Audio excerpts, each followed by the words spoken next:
Hey everyone, welcome back. Ready for another deep dive? Always. Awesome.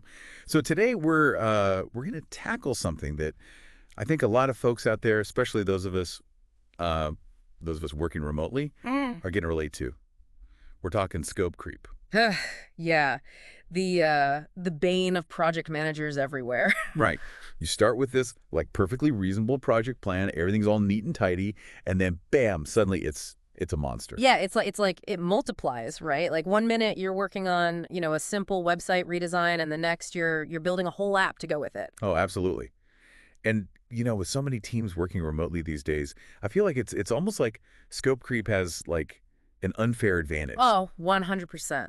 And we found this great article by 𝗰𝗄𝗧 all about managing scope creep in remote teams, and he cites this like crazy stat from Buffer that 88% of remote workers say they struggle with communication challenges. That's huge. Right. And when you think about it, I mean, it makes sense. Like when you're not all in the same room, it's so much easier for things to get, lost in translation or for, assumptions to be made. It is, and you're not getting that like, those visual cues, right? Yeah. Like you can't just sort of glance over and see like, oh, that person's swamped. You have to be a lot more intentional about communication. Exactly, exactly.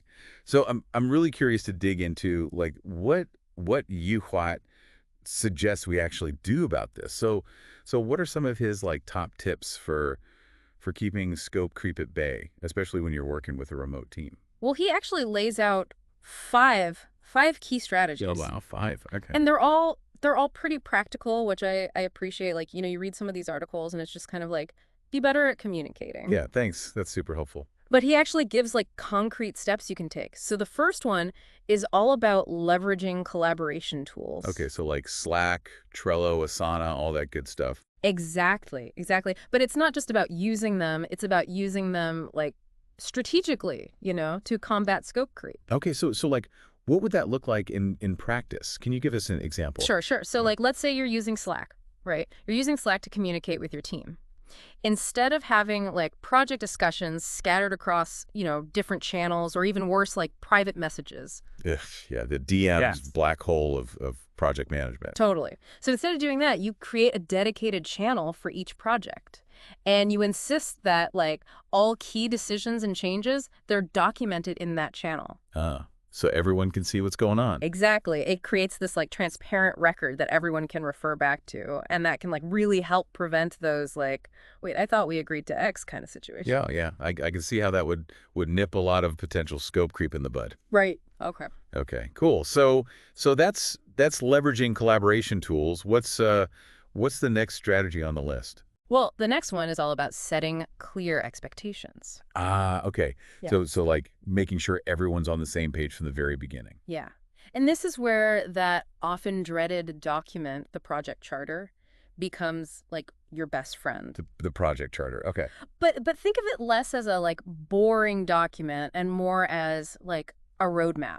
Like a roadmap that prevents those, wait, I thought this was included arguments down the line. Oh, interesting. So you're saying like having a really detailed project charter can actually help prevent those moments. Exactly. It's all about defining the scope, the roles, the responsibilities, and most importantly, the boundaries right from the start. The boundaries. Yeah. Like what's in, what's out. Exactly. Okay. Yes. So like how do you actually go about creating a project charter that's that effective? I mean, is it just like the project manager, sitting in their office and writing this thing up? No, not at all. Ideally, you're creating it collaboratively. Like you're sitting down with your team and you're not just dictating terms. You're having a conversation to ensure everyone understands exactly what is and what is not included in the project scope. So it's like a contract that everyone agrees to up front. Right. Okay, cool. So we've got leveraging collaboration tools, we've got setting clear expectations. What's number 3? Number 3 is regular check-ins. Okay. And this isn't just about like ticking a box on your to-do list, right? Right. Regular check-ins, whether it's, daily stand-ups, weekly team syncs, even like quick one-on-ones, these provide a platform for catching those like little deviations from the plan before they snowball into like major scope creep. It's like taking the temperature of the project regularly so you can adjust accordingly. Exactly, yeah. Keep a pulse on things. Okay, I like that. Strategy number 4, what have we got? Implement a change management process. Ooh, okay. This one sounds a little more, I don't know, formal. It is, but in a good way. Okay, tell me more. It's like you're introducing a system, right? A system that prevents scope creep from like sneaking in through the back door. Ah, okay.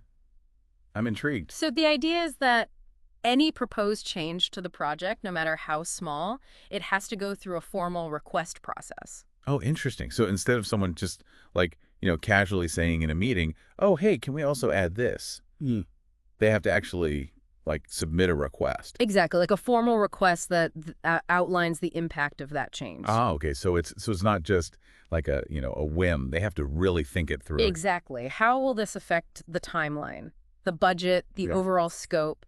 It brings a level of like conscious decision making to the process. Oh, that's smart. That's really smart. Okay, so we've covered 4 strategies. What's the last one? The last one is to foster accountability. Okay.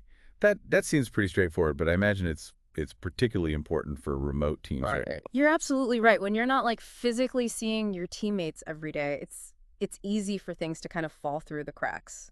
So fostering accountability is about empowering each team member to, to take ownership of their tasks and to feel responsible for their contributions to the project. So like how do you actually foster accountability in a remote setting? Like what are some tangible things that leaders can do? Well, transparency is key. Like using tools like shared dashboards that track progress. Those can be incredibly effective. Yeah, so everyone can see like who's doing what and where things stand. Exactly. And of course, like regular recognition and appreciation for those who go above and beyond, that goes a long way in building a culture of accountability. Yeah, it's about creating a culture where everyone feels seen and valued for their contributions. It's one thing to talk about these strategies like in theory, but I'm always curious about, how they actually play out in the real world. Does 𝗰𝗄𝗺 offer any examples of companies that are doing this well? He does. He does. Oh, perfect. He highlights companies like GitLab. Oh yeah, GitLab. They're fully remote, right? Right. They're fully remote, and their secret weapon, meticulous documentation. Oh wow. Okay. So like they're big on writing stuff down. Big time. And I'm not just talking about like having a lot of files, right? It's about a culture where everything is documented. Like from code changes to meeting minutes to like decision rationales. Wow.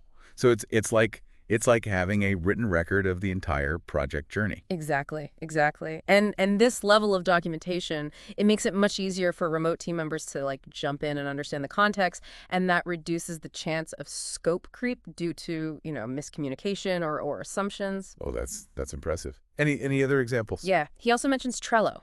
Oh, the project management platform. Right, and they're big on their agile framework. They use practices like daily stand-ups and sprint reviews to keep everyone aligned. So it's a great example of how those like regular check-ins we discussed can actually work in the real world. Yeah, yeah.